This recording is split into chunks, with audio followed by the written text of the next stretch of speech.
ఛత్తీస్గఢ్ బోర్డర్లో టెన్షన్ వాతావరణం నెలకొంది. కర్రెగుట్ట ప్రాంతంలో భద్రతా బలగాలకు మావోయిస్టులకు జరిగిన ఎదురు కాల్పుల్లో 5 మావోయిస్టులు చనిపోయారు. మృతుల సంఖ్య పెరిగే అవకాశం ఉంది. 3 రోజులుగా కర్రెగుట్ట ప్రాంతాన్ని అదుపులోకి తీసుకున్న పోలీసులు, భద్రతా బలగాలు ఆ ప్రాంతాన్ని జల్లెడ పడుతున్నాయి.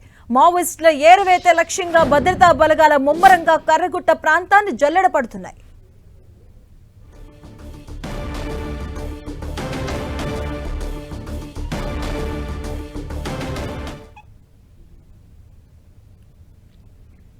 ఇదే అంశానికి సంబంధించిన పూర్తి అప్డేట్స్ మా కరెస్పాండెంట్ సైదులు అందిస్తారు. సైదులు,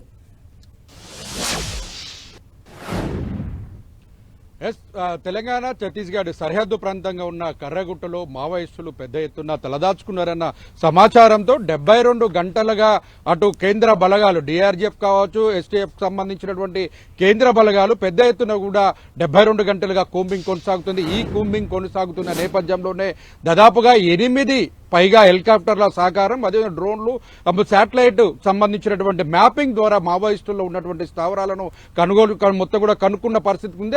ఆ మావోయిస్టులు ఉన్న ప్రాంతంలో ఒక్కసారిగా ఎదురు కాల్పులు చోటు చేసుకుని ఇప్పటి వరకు 5 మావోయిస్టులు మృతి చెందిన పరిస్థితి ఉంది. ఆ మృతి చెందిన 5 మావోయిస్టుల మృతదేహాలను కూడా స్వాధీనం చేసుకుని ఛత్తీస్గఢ్ సమీపంలో ఉన్నటువంటి పూజారు కాంకేరు జిల్లా నుంచి కూడా మొత్తం ట్రాక్టర్ పైన మృతదేహాలను తెలంగాణ సరిహద్దు ప్రాంతానికి తీసుకొచ్చేందుకు ప్రయత్నం జరుగుతుంది. మొత్తంగా ఒక భీకరమైన యుద్ధ పోరాటం కొనసాగుతుంది. అక్కడ ఇటు మావోయిస్టులు, ఇటు కేంద్ర బలగాలు ఇద్దరు కూడా ఒకరిపై ఒకరు కాల్పులు జరపడంతో అక్కడ తుపాకుల వర్షం కురుస్తుంది. బుల్లెట్ల వర్షంతో ఆ ప్రాంతం అంతా దద్దరిల్లుతున్న పరిస్థితి కనిపిస్తుంది.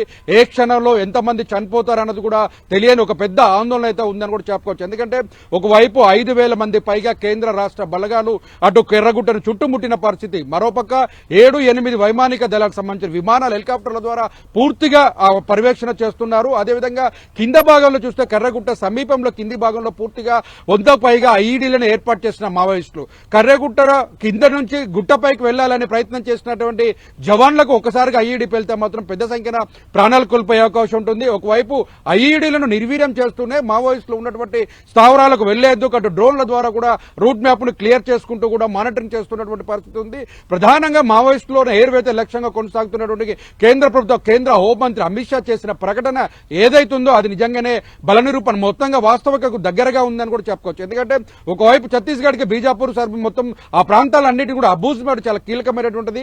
అటువంటి మావోయిస్టుల షెల్టర్ జోన్ గా ఉన్నటువంటి అబూజ్మేడ్ ను ఖాళీ చేయడంతో ఆ ప్రాంతంలో ఉండే పరిస్థితి కూడా లేనటువంటి పరిస్థితుల్లో వాళ్ళంతా కూడా గోదావరి పరివాహక ప్రాంతానికి తరలి వచ్చారని కూడా పూర్తి సమాచారం ఇంటెలిజెన్స్ ద్వారా అందినటువంటి కేంద్ర బలగాలు ఆ ప్రాంతాన్ని మొత్తం కూడా చుట్టుముట్టిన పరిస్థితి. కొన్ని వందల మీటర్ల దూరంలో ఉన్న కర్రెగుట్టని మొత్తం కూడా దాదాపు 280 కిలోమీటర్ల మొత్తం వైశాల్యం ఉన్నటువంటి పరిస్థితి ఉంది. 280 కిలోమీటర్ల వైశాల్యం ఉన్న పెద్ద ఎత్తైనటువంటి విశాలమైనటువంటి ఆ కొండలపైకి, గుట్టలపై కూడా మావోయిస్టులను ఏరువేత లక్ష్యంగా కొనసాగుతున్న ఈ ఆపరేషన్ కర్రగుట్టలకు సంబంధించిన దాంట్లో పెద్ద ఎత్తున సక్సెస్ సాధించేందుకు అటు వ్యూహాత్మకంగా అడుగులు వేస్తున్న పరిస్థితి ఉంది. ఎందుకంటే ఇప్పటికే ఛత్తీస్గఢ్ అంటే తెలంగాణ సరిహద్దు బార్డర్లకి ఛత్తీస్గఢ్ డీజీపీ బస్తర్ ఐజీ సుందర్ రాజన్ కూడా చేరుకోవడం జరిగింది. వీరంతా కూడా శాటిలైట్ మ్యాపింగ్ ద్వారా మావోయిస్టులు ఎక్కడున్నారు, ఎంతమంది ఉన్నారు, వారు తప్పించుకోవడానికి ఎలా ఉన్న మార్గాలు ఎట్టి మొత్తం చుట్టుముడితే ఎక్కడి నుంచి ఎటువైపు వెళ్లకుండా ఎలా వారిని మట్టుబెట్టొచ్చు అనే దాని మీద కూడా పూర్తిగా సాంకేతికంగా అటు సాంకేతిక పరిజ్ఞానాన్ని వాడుతున్నారు. మరోపక్క చూసుకున్నట్లయితే ఇటువైపు కాల్పులకు సంబంధించిన దాంట్లో కూడా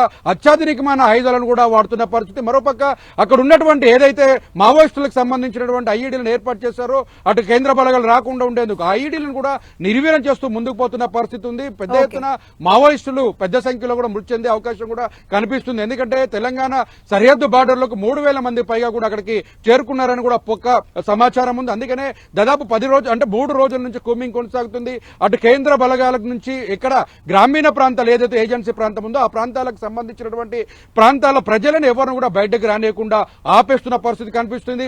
మావోయిస్టులకు నిత్యావసర సరుకులకు సంబంధించి కావచ్చు, మెడిసిన్ కి సంబంధించింది కూడా ఏ ఒక్కటి కూడా పైకి వెళ్లకుండా అడ్డుకునే ప్రయత్నం జరుగుతుంది. మొత్తంగా అక్కడ ఉన్న జవాన్లంతా కూడా హెలికాప్టర్ల ద్వారా మంచినీరు, భోజనాలకు సంబంధించి కూడా అందిస్తున్న పరిస్థితి. మరికొద్ది సేపట్లోనే మావోయిస్టులు పెద్ద సంఖ్యలో మృతి చెందే అవకాశం కూడా స్పష్టంగా కనిపిస్తుంది. ఏదేమైనా కూడా ఒక భీకరమైన పోరాటం కర్రగుట్టలో కొనసాగుతుందని చెప్పుకోవచ్చు.